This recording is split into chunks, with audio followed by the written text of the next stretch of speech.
One of the things I warmed to in Trump's rhetoric before he was elected as president was his desire and his commitment to bring the boys home.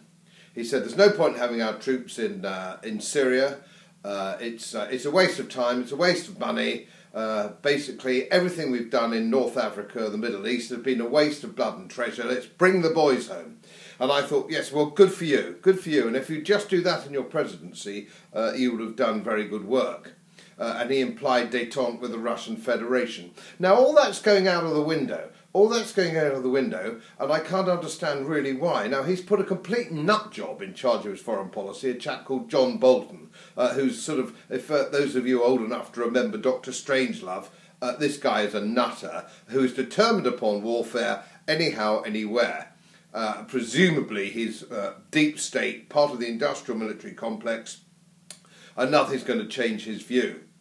Now, not only are the United States now seem determined upon full-scale war in Syria, we have a document coming out from our own Foreign Office saying that we ought to support it and we ought to be part of it.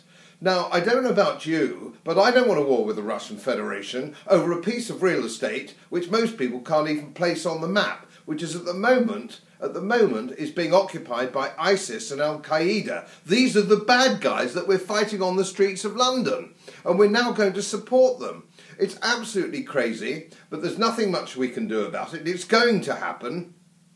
What we'll see first, we'll see a false flag attack, chemical weapons. They'll blame chemical weapons on the Syrian government yet again, although we know the previous ones have all been fake. The mainstream media will pick it up and go with it. The Foreign Office will support it, and the next thing we know, we're in a shooting war with Russia.